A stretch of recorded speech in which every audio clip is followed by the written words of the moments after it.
The law enforcement response to the massacre in Uvalde has been under intense scrutiny, and for the very first time, the district's chief of police is sharing his side of the story, including why he himself did not have radios that day. KPRC2 investigator Robert Arnold is in our newsroom with new insight from law enforcement about what they say should have happened. Robert.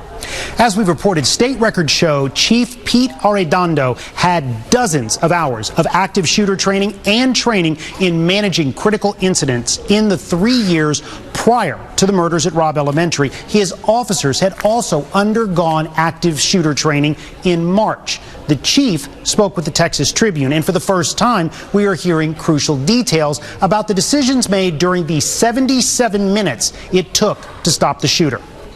I was astonished at what I saw. State Senator Paul Betancourt is reacting to Uvalde CISD Police Chief Pete Arredondo's answers to crucial questions about what happened the day of the mass shooting. Whatever training they had, whatever duties he had as a chief, whatever things that he knew he should have had the radio with him or not, all of it just went out the window. One major point is Arredondo left his police radios outside the school. He said he thought the devices would hinder him in a firefight. It's just ridiculous. What police officer doesn't have a radio on his belt? Joseph Fenwick retired from HPD after 25 years and has taught hundreds of hours of active shooter classes.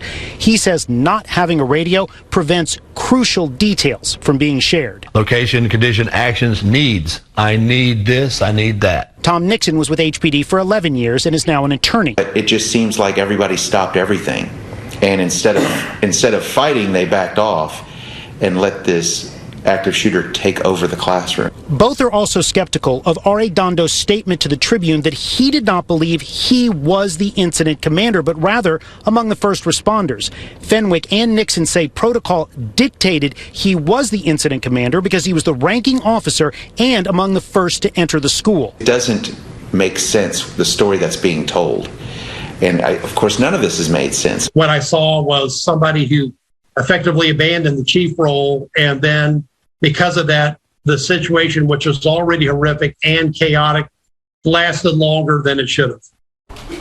Another point of contention is Arredondo said officers lacked the tools needed to breach the reinforced metal doors of the classroom, and it took a while to get the right key to unlock the door.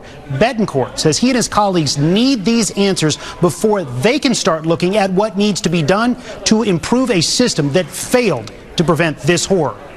Reporting live from the newsroom, Robert Arnold, KPRC2 News.